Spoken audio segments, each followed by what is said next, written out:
This channel does not promote any violent, harmful, or illegal activities. All content provided by this channel is meant for an educational purpose only. Top quality और consistent performance के लिए सिर्फ silver pump नाम याद रखना। নজর রাখবো এই মুহূর্তে আরো একটা বড় খবরে, কারণ মেছুয়া বাজারের হোটেলে এই অগ্নিকাণ্ডে রাজ্যের আগেই ক্ষতিপূরণ ঘোষণা কেন্দ্রের। মৃতদের পরিবারকে 2 লক্ষ টাকা আর্থিক সাহায্যের ঘোষণা। প্রত্যেক আহতকে 50,000 করে দেওয়া হবে কেন্দ্রের তরফে। অগ্নিকাণ্ডে স্বজনহারাদের প্রতি সমবেদনা জানান প্রধানমন্ত্রী নরেন্দ্র মোদী। অগ্নিকাণ্ডে আহতদের দ্রুত আরোগ্য কামনা প্রধানমন্ত্রী।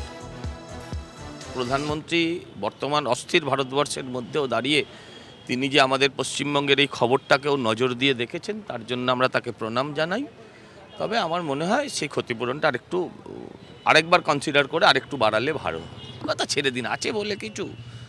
এখন বাবা জগন্নাথ রুষ্ট হলেন কি না সেটাই দেখতে হবে। জগন্নাথকে নিয়ে ছেলে খেলার ফল হলো কিনা সেটা দেখতে হবে। প্রশাসন সম্পূর্ণরূপে ব্যর্থ এবং এই অগ্নিকাণ্ডে যাদের জীবন গেল এটাকে মার্ডারই বলা উচিত, এদের দুর্ঘটনা বলা উচিত না। বারবার কলকাতায় এই ধরনের ঘটনা ঘটছে এবং কলকাতাকে যতুগৃহ বানিয়ে রাখা হয়েছে। আমরা বারবার বলেছি যে মাননীয় মুখ্যমন্ত্রী এই বিষয়ে সদর্থক ভূমিকা নেওয়া উচিত এবং এই বিষয়ে চিন্তা ভাবনা করা উচিত, কিন্তু মাননীয় মুখ্যমন্ত্রীর তো হোদবোধ নেই। তিনি ওদিকে নাচ গান মেলা কালচারাল সেন্টার এই করতেই ব্যর্থ। এখন তো আমাদের মনে হচ্ছে আজকে জগন্নাথ দেবকে নিয়ে এই যে ছেলে খেলা হচ্ছে, তো জগন্নাথ দেব কি রুষ্ট হলেন নাকি এই ছেলে খেলাতে, যে এই 14-15 জনের জীবন চলে গেল? আগামী জানি না আগামী দিনে আরো বাড়বে কিনা, আগামী সময় যত আসছে এই মৃত্যুর সংখ্যা আরো বাড়বে কিনা আমার জানা নেই, কিন্তু এটা টোটাল প্রশাসনিক অপদার্থতার অন্যতম চরম নিদর্শন।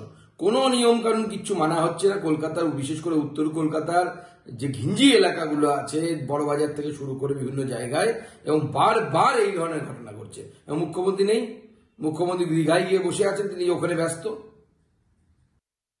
আমল থেকে বহু বাজার আগুন লেগে পুড়ে গেছে, কোটি কোটি টাকা সম্পত্তি। মাঝখানে কিছুদিন বন্ধ ছিল, আবার শুরু হয়েছে। এটা কি দুর্ঘটনা নাকি ঘটনা চক্রান্ত, সেটা আমার মনে হয় তদন্ত করে সরকারের দেখা উচিত।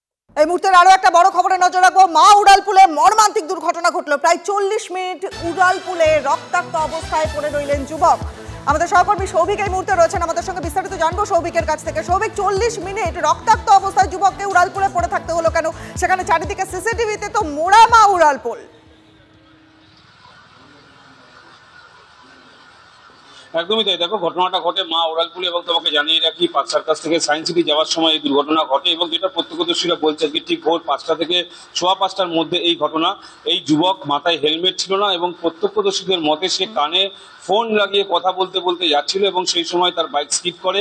বাইক ঘটনাস্থল থেকে প্রায় 150 মিটার দূরে ছিটকে পড়ে, এবং এই বাইক আরোহী কিন্তু সেও রাস্তার মধ্যে পড়ে গিয়ে তার মাথায় আঘাত লাগে। রক্তাক্ত অবস্থায় প্রায় 40 মিনিট পড়ে থাকে, এবং পরবর্তীকালে পুলিশ এসে তার দেহ ময়নাতদন্তের জন্য নিয়ে যায়। কিন্তু প্রশ্ন উঠছে, যেহেতু মা ফ্লাইওভারে সমস্ত জায়গায় সিসিটিভি ক্যামেরা রয়েছে এবং এই বাইকারদের উঠবার ক্ষেত্রে কিন্তু একটা নিষেধাজ্ঞা রয়েছে রাত্রিবেলায়, তাহলে ভোর 5টার সময় হেলমেট ছাড়া অবস্থায় কিভাবে এই বাইকারই উঠলো সেটা নিয়ে যেমন প্রশ্ন উঠছে। ইতিমধ্যে পুলিশের তরফ থেকে তদন্ত শুরু করা হয়েছে, যদিও পুলিশের ভূমিকা নিয়ে কিন্তু প্রশ্ন উঠছে, কারণ এই মা ফ্লাইওভারে কিন্তু বাইক আরোহীদের ওঠার ক্ষেত্রে বিধিনিষেধ রয়েছে। সেক্ষেত্রে এই বাইক আরোহী কিভাবে হেলমেট ছাড়া উঠলো রাত্রি ভোরের দিকে, এবং পাশাপাশি প্রায় 40 মিনিট মা ফ্লাইওভারের একটা প্রান্তে কিন্তু এই দেহ পড়েছিল রক্তাক্ত অবস্থায়। পরবর্তীকালে 40 মিনিট পরে কিন্তু পুলিশ এসে সেই দেহ ময়নাতদন্তের জন্য নিয়ে যায়। ইতিমধ্যে কিন্তু যুবকের পরিচয় জানার চেষ্টা করছে পুলিশ। তবে এই ঘটনায় কিন্তু সকালবেলা যথেষ্ট পরিমাণে চাঞ্চল্য ছড়িয়েছিল মা ফ্লাইওভারে। স্বাভাবিক, অনেক ধন্যবাদ সৌভিক, নজর রাখো। गाड़ी से ऐसे कोना से जा रहे हैं, देखे बॉडी के ऊपर पूरा कौवा पड़ा हुआ है, और जब देखे तो देखे कि पड़ा हुआ है तो पुलिस को फोन कर दिया। किस तरह से हेलमेट दिखा? कुछ नहीं दिखा। আসেনি পুলিশ। यहाँ से প্রশাসনের এই অবস্থা, হসপিটালে 1 ঘন্টা হয়ে গেছে ইনফর্ম করে, এই পাশে ভারী আছে, কেউ আসছে না।